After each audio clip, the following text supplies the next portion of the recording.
ভীষণ অদ্ভুত অদ্ভুত অদ্ভুত একটা সিচুয়েশনের মধ্যে পড়েছি। আপনি যদি বাংলাদেশ বলেন, বাংলাদেশের পতাকা বলেন, লাল সবুজ বলেন, তাহলে আপনি আওয়ামী লীগের দোসর। খুবই অদ্ভুত একটা সিচুয়েশন পড়েছে। এরা কারা যে বাংলাদেশ নামটা উচ্চারণ করলে আপনাকে আওয়ামী লীগ বলতে চায়, আপনাকে আওয়ামী লীগের দোসর বলতে চায়। এদের উদ্দেশ্য সম্পর্কে কিন্তু আমাদের সচেতন হতে হবে। আপনারা একটা জিনিস মনে রাখবেন, এই যে ফিলিস্তিন 82 বছর ধরে নিপীড়নের শিকার হচ্ছে, এই যে রোহিঙ্গা, তাদের কোনো রাষ্ট্র নাই আজকে, তারা আজকে উদ্বাস্তু হয়ে আছে আমাদের দেশে।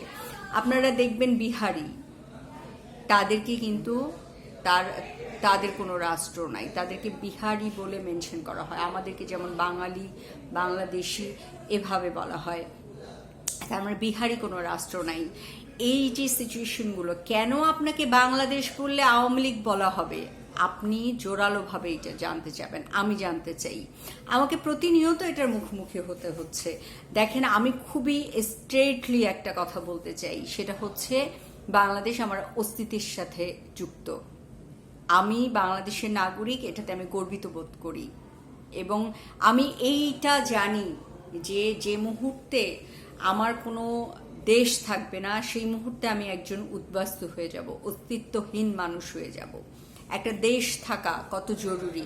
যেমন আপনি ছোট্ট করে উদাহরণ দেই, আপনার পরিবার, মাথা গোঁজা ঠাই, আপনি দেখবেন যে ফুটপাতে অনেক লোক ঘুমায়, কারণ তাদের কোনো ঘর নাই, তাদের পরিবার নাই। হ্যাঁ, একই রকম রাষ্ট্র কিন্তু, আপনার যদি রাষ্ট্র না থাকে, আপনার নাগরিকত্বের জায়গাটা যদি শূন্য থাকে, লেখার মতো কোনো জায়গা না থাকে, তাহলে আপনি রাষ্ট্রহীন একজন মানুষ। এরা কারা?